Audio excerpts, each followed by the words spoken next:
and we're here with my good friend, Joe Hathaway. Thanks for having me, Justin. Joe, good to see you. Glad that you're on with us tonight. Thank you. Yeah, glad we can make it happen. Yeah. I'm apparently not a good friend. Yeah. Well, you're in your own category. Just a regular. And before we get into it, we want to thank our show sponsor tonight, which is Victory Pest Solutions in Boonton. So definitely check them out for any pest solution needs. So, last time we spoke about your race, it was, you were running against then candidate Analilia Mejia. She's now a congresswoman. So what's changed about, her since she's gone to Congress? What can you tell us? Yeah, well, Justin, it's interesting. Now that we're going towards November here, we are just as energized as we have been. And I'll tell you why, for a few reasons. Number one, there's some things that have changed. There's a lot of things that haven't changed. The big things that have not changed are that the issues and the goals that we need to accomplish for New Jersey have not changed. The challenges that residents are facing, whether it's affordable home ownership, whether it's the cost of energy, whether it's education, any number of things that we all face here in New Jersey, those are still challenges that people are facing that we don't have solutions for. Mm-hmm. One thing that has changed significantly is now that Analilia Mejia is serving as our congressional representative, she is cashing in on every single one of the radical, progressive, socialist type of claims she made during the campaign is coming to light right now down in Washington. Well, so then she was probably like an honest politician. She's for a change. She said honest for the worst policies possible. You have to, anybody that, I will say the Democratic Socialists are very intellectually honest. They say what they're going to do and then they stand by it. They're going to expand government. Or like you saw with Mamdani. They're not intellectual, though. I will clarify that. I know what you're trying. Right. What I mean is when they go into office, they do what they're going to say. What they're going to. That is, that's a really good point. Mm-hmm. Now, what do you think happened? Take us through the outcome of the election. What do you think happened in that special election? Sure. Well, look, obviously the results weren't where we wanted them to be, but we do have the opportunity, which doesn't come around very often, right, to be able to analyze the results of an election, see what went well, see what didn't, what can we learn from, and immediately put into practice, right? Normally, you run a race, okay, we'll see you in 2 years, we'll see you in 4 years, and you kind of... And that didn't happen for you. No. You're right back. I got to give you credit because that, having run multiple races to go back to back is incredibly difficult. And, for those who don't know, Joe and I kind of came onto the scene at the same time. Around that, yeah. As local. You predated me by maybe a year or so. A little bit. And then, he got to see Parsippany politics. And I would tell him, the only difference between us and the WWF is that we wear suits, Not spandex underwear at council meetings, no. And so, your rise, you've risen pretty fast. You went from committeeman to mayor. And then, running for Congress, what's that like? What inspired you? I understand. Let's just put aside Mejia for a second. What inspired you to run? Yeah, well, Justin, honestly, it's a lot of the things you just talked about. And, I think overall, we need more elected representatives in higher offices in federal government at the state level, but especially down in Washington, especially in Congress, who have served at the local level. We don't see that as much. Why is that so important, that local level of service? Well, because look, I think a lot of people know, and the old adage is, right, your mayor, your council impact you way more than the president of the United States. Mm-hmm. And having served in those roles, I can tell you that sentiment is true. Whether it's your property taxes that are the vast majority of what people have to pay here in New Jersey, your school system, your roads, your everyday life is overly indexes towards local leadership. Right. And so having served at the local level, number one, I think in Randolph we've done a very good job of running a fiscally sound government, providing for our residents, being responsive, right? Government working well.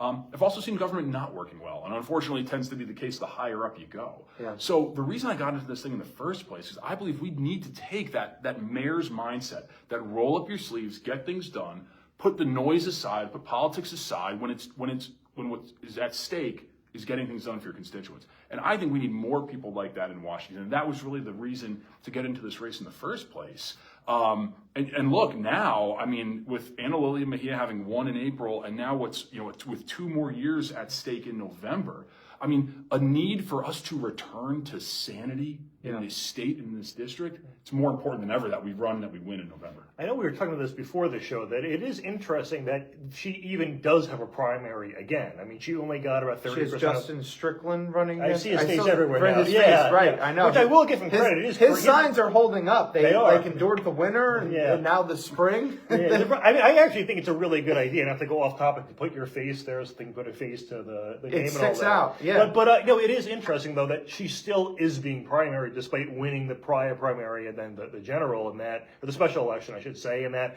Democrats, I think, know that perhaps there isn't quite as much as an appetite for that kind of Democrat in this district, and that she did benefit from a sort of from low turnout, and I think her overperformance was the worst of any Democrat in the last cycle. No, Matt, you're right. I'll tell you a funny story. In the special election primary, you talk about Justin Signs being able to hold up over the winter. Yeah.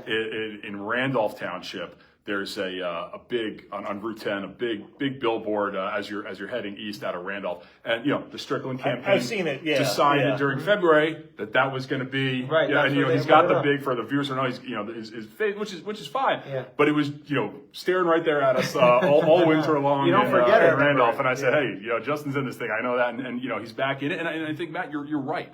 The reason he's back in it, and the reason other candidates are in this race, is because there's a clear understanding in the Democrat Party that not everyone wants this brand of radical, progressive, the next squad member up type of politics. And so I think that's why you're seeing... If I can interrupt you, what's scary, though, is that they keep winning that brand. That brand is what's on the rise right now. Obviously, we had New York City. We covered that. Yeah. We have... And I remember... when I moved to Morris County over 10 years ago, it was, we were blood red. We had Rodney Freeling-Heisen, and then you had Mikey Sherrill. She never scared me as much as Mejia does. Yeah. But, that's just a sign of how the leftward drift. And you find where these Democratic Socialist candidates, they're getting support from Bernie Sanders, AOC. They're getting a lot of money behind them, and they're winning races, which, to me really scares, me, that this is not your father's Democratic Party anymore. It's completely different. It's not. You're right. It is continuing to move further and further to the left, further and further towards the socialist end of Democrat socialism. And didn't you had Democrat, I think, elected or former elected in Essex County, which is as blue as like your jacket. Right.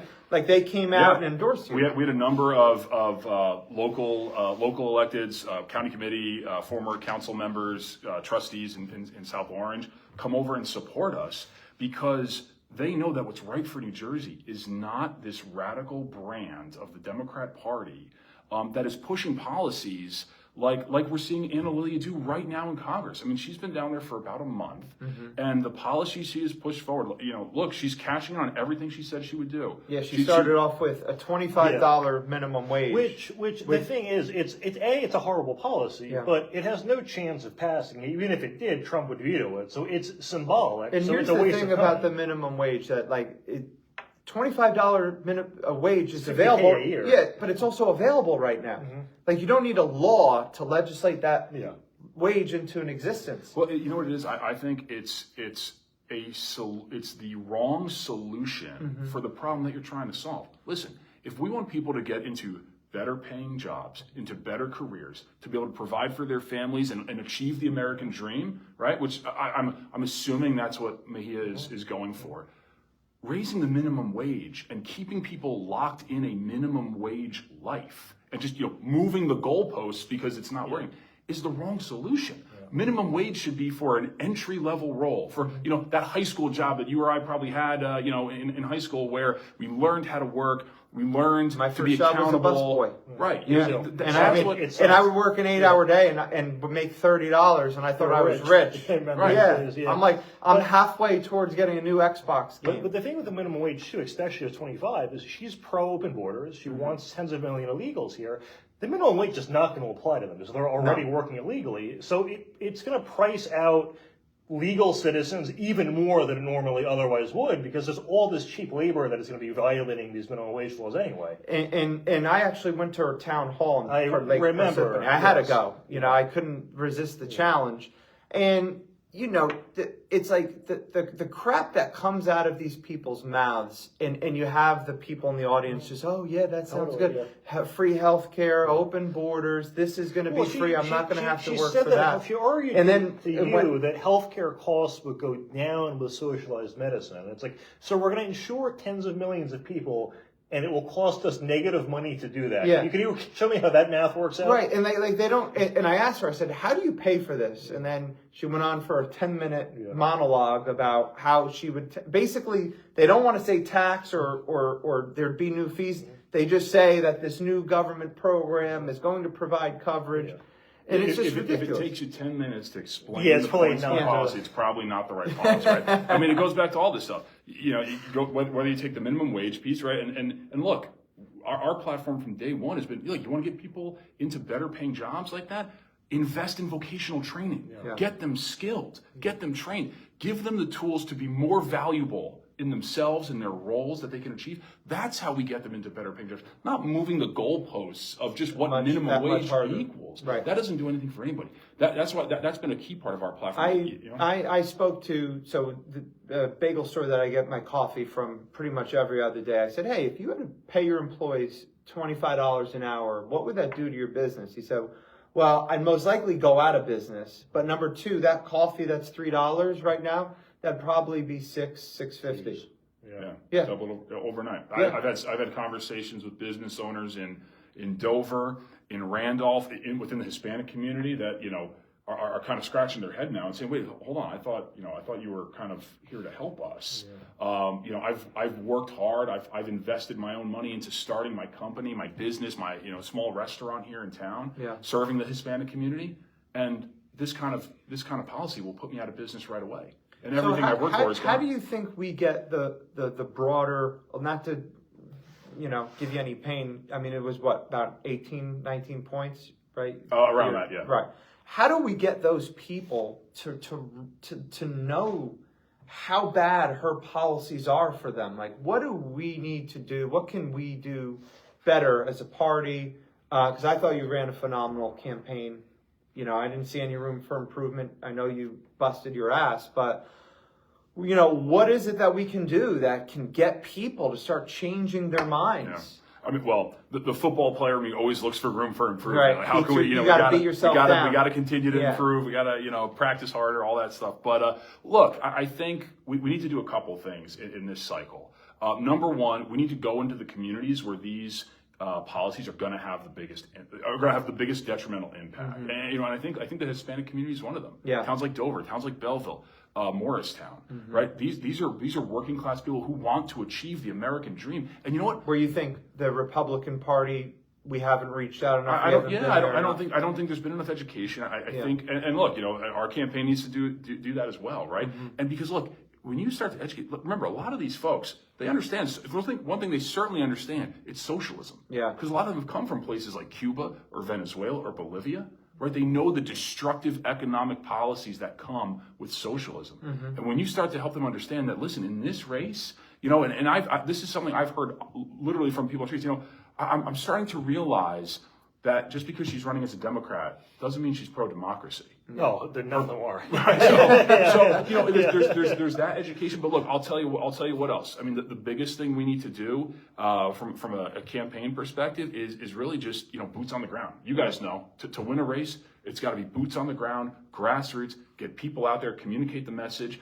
Look, I have no doubt in my mind that if Republicans are tuned in, if we can make sure we reach them with the message of both, you know, look, the practical, you know, Jersey first policies we want to bring into play that are going to actually drive affordability. Yeah, why don't you tell us better. what's your platform? What do you believe in? What if you were to win and you were to go to Congress? What are the 3 things that you would do?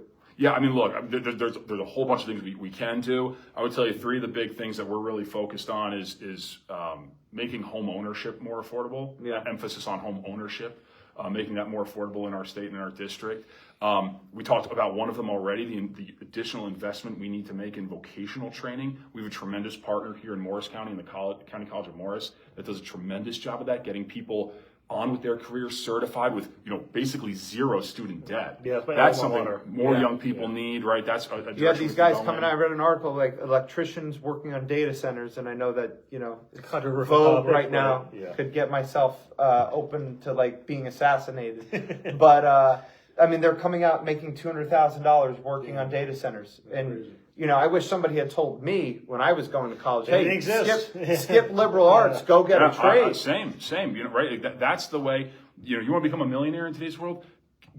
Learn a trade and excel at it, right? Yeah. So we need to invest more there. I'm just a professional yapper. Yes, That's I need to what to a I lesser think we're extent, good to at. some extent. Yeah, that's our trade. And look, I'll tell you guys the third thing, which this is no surprise to anybody. I mean, energy costs right now in New Jersey are out of control. I think it's in almost exclusively due to the fact that we've taken this all or nothing approach to energy under Democrat control that has left us in a supply and demand bind under the Murphy administration. We have to lower costs. The only way we're going to do that is by unleashing American energy. Taking an all of the above approach. I'd like to especially see us focus more on nuclear energy as the cleanest, most affordable way to bring costs down. And by the way, solve a whole bunch of other challenges at the same time. I mean, we want to see more jobs come to America, more manufacturing, right? More steel plants come back to American shores. Let's make power cheaper for them. Yeah. Let's make it a business decision for these companies to come back here because it's more affordable to operate. That's something we can do with our energy policy, creating more jobs, right? So, look, what this has always been about for me from the beginning is taking those issues that I see happening every day in my community and thinking of what is the way the federal government can help fix some of those. And that's what our campaign's been about from the beginning. And if that means I'm working with Republicans, I'm working with Democrats, I don't care. It's about the district. Mejia's obviously taken the exact opposite approach of running as a radical ideologue who, as you said earlier, And Matt, governing as a radical ideologue. who could go down there and as a new congresswoman work on any bill that she could bring resources back to New Jersey to solve any one of those problems. What does she do? She takes a swing at a completely unrealistic bill just to prove a point. I think we got to be past proving points here now. People are tired of that. Let's actually go to work for the people that we're supposed to represent. But she has no interest in that. Yeah, and I like the fact that look, as a local guy, you understand, and that's where you really see government work the best, in my opinion, because the people are closest to the ones that they're voting for and that they can hold accountable. Whereas, no offense, people might see their congressman or congresswoman, once they go to DC, they're in this black box. And you can tell, hey, does my local councilman pick up my phone call when I call him? If I have an issue with town hall, are they helping me, deal with a bureaucrat? If, the trash isn't picked up on time. There's this saying that there's no Democrat or Republican way to fill a pothole. And I agree with that, but there is definitely a Democrat or Republican way to spend your money. Well, there's like 800 more layers of red tape for the Democrat way to fill Yeah, it, but yeah. I know what you're getting at. Right. But this as a local guy, that like that type of experience is probably what would make you a great congressman. Look, hands-on, problem-solving, accountability, response to your constituents. That's the name of the game. You're absolutely right. If you don't do those things at the local level, you'll be out of a job real quick. And I'll tell you what, we've already seen it. We had a resident reach out to us and share an issue that she had and related to her health care. And she had reached out to Congresswoman Mejia for some answers, some questions, trying to get some help on this very specific issue. And again, you want to talk about someone with no experience in constituent services, with no experience in actually, doing the job of governance. Yeah. the resident shared with us, this form letter that she got back, which we then found out had gone to basically anybody who reaches out with a healthcare concern. Just you would have thought this is you would have thought it was fill out this paperwork. Not only is it a cookie cutter fill out the paperwork, it's a cookie cutter campaign talking point, bashing Republicans, bashing the president, all about healthcare policy, which we've come to learn now in New Jersey is not even true. Right, New Jersey is actually getting more money in Medicare and Medicaid benefits this year from the federal government. So So why do they keep saying, "Oh, Trump cut our"? So they can justify raising taxes, or something. Well, and look, because on the campaign trail, that's what their base wants to hear, right? And they're willing to skirt the truth when it doesn't fit their narrative. But it shows you, right? If this is the kind of just campaign left-wing rhetoric that she is doing from day one when a constituent reaches out to actually get help for something. We need to wake up, guys. Right. Because this is what it's going to be for the next 2 years if we allow her to win in November. That's why this race is so critical, and why Republicans, who may have, been a little bit out of touch with what was going on in April. It was. Got to wake up right now. I mean, I told you there were people at my gym that are, dyed in the wool Republicans, and I said, "Did you go vote for Hathaway?" And they're like, "Who and what?" I'm like, "Bro, there's an election today." And I think that'll be different when we get to November. But we're approaching June.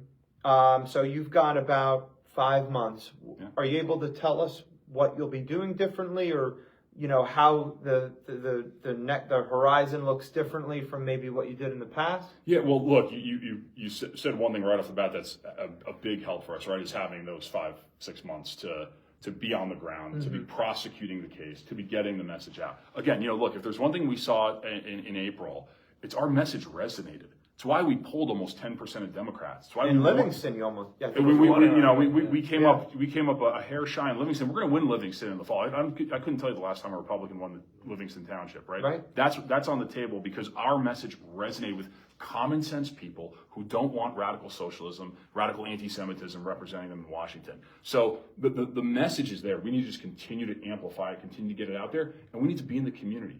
I mean, there's no summer vacation for the Hathaway campaign. We're going to be out in the community. I feel sad for Whitney. Well, look, I think the kids just, it's funny. I mean, we're no vacation. When the kids aren't, we have a 6-year-old and a 4-year-old. We have a and that's 7-month-old what impresses me. He's got 3 kids. When I ran for mayor, I had a newborn, and I was like at my wit's end. So I mean, I got to hand it to you that. I mean, he's got all his hair. He looks good. Skills. Well, look, you got to use it to your advantage sometimes. So, right. So, like, for example, nowadays, the older 2 are old enough now to know that if they're not behaving or they're not listening, what does my wife threaten them with? Door knocking. Door knocking. No, don't put me in the car. No. Well, they got to stop being freeloaders. You got to put them to work. It is good free labor. Yeah, I know. You grow up in a political house. You get punished with door knocking. Right. I guess. Right. But it goes to look. That's what it takes, right? That's how I've done it at the local level. Nose to the grindstone, getting out there, hearing what's bothering people, what they need solutions for, and bringing them solutions. And in this case, the solution to getting back to any level of sanity, to getting back to a place where people in this district can actually achieve that American dream again, is going to be by kicking Anna Lily Mejia out of office in November and putting in Joe Hathaway to represent this district. Yeah, well, I like that. I like the sound of that. Another Democrat too might do it first, and then we'll have to target them accordingly. And by the way, we might invite her to come on because I'm sure she'd love to. I would encourage you. Charlie Kirk used to say that socialism socialism can't survive long form interviews, and I think that's right because they don't go outside of their own echo chamber. Like I saw you going to doing Democrat meet and greets where you were, a Roman amongst the Greeks. We were in South Orange, Maplewood, Montclair. Because look, I mean, many of them probably, if you're in like South Orange, they've never met a Republican before. They weren't sure exactly what one looked like. But hey, listen, you know what? But I'll tell you what, right? Like, even being in some of those rooms, some of those meet and greets, in today's climate of extremism and just who's shouting the loudest to kind of win the argument. I remember saying to a room full of Democrats in South Orange, said, "Hey, listen, guys, before we even get started here, because I can tell you right now, we're not going to agree on everything that we talk about, but I give all of you credit for being willing to stand here in the room and listen to me and hear me out and being open-minded enough to hear what someone you maybe never have voted for has to say. Yeah. Honestly, I wish we had more of that across. I wish Mejia was going into Republican and trying to replicate that approach. She'd probably throw holy water on you. I mean, look, I don't know how well it would go. It would have no effect on me. But, look, I mean, honestly, we have to get back to a place where, we can debate policy and argue, benefits and costs and different things like that. But when we, and I've said this also from the beginning, the joke here with all of this is if we want Congress to lead again, it's not going to be by sending people down who, run a campaign on, if you're not my kind of Democrat, you're not even Democrat enough, right? Or if you're not my kind of Republican, you're not Republican enough. Right. That's going to get us nowhere. Congress can't lead that way. It is built to force people who don't agree to come to some sort of consensus. And when you said, and look, Anna Lilia Mejia, I'm not putting words in her mouth. She basically said, she has, no interest in working across the aisle, even within moderates within her own party to get things done. We got to get away from that. The people are fed up with Congress that does nothing. I think this Congress has passed the least amount of legislation of any Congress. Just the Lake and Riley Act. Besides that, have we gotten anything?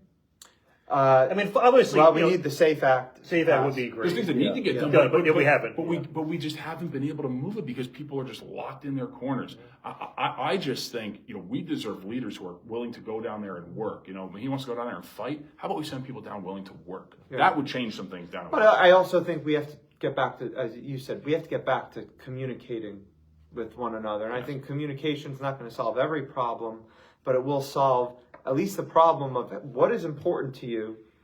This is what's important to me. How do we work together? And I think that's a conversation that, a conservative and a liberal can have and find that common ground, because there's a reason why Congress is the most despised out of all of the branches, because it doesn't get anything done. And I agree with your point that if we send people, like yourself, that have that local mindset of just seeing what is the most practical way to get a policy across the aisle. You've done that. Yeah. You did that on, what are some of your accomplishments, since you've been on the council? Yeah, I mean, look, we're really proud of what we've been able to get done in a relatively short term in Randolph. I mean, I think the biggest thing we were able to do that certainly folks paying attention today will know here in New Jersey is how we dealt with our fourth round of affordable housing. We were able to lower our fourth round housing obligation from what the state initially gave us to where we concluded at the end. But hold on. Oh, there we go. We're back. All right. That was a very brief outage. Go on. Sorry. No, and look, getting things done like affordable housing obligations, that takes Republicans to the local level. It takes Democrats down Trenton. You got to work together to get things like that done. That was a huge accomplishment for us. During my term, over the past few years, we've been short-staffed on our police department by about 15%.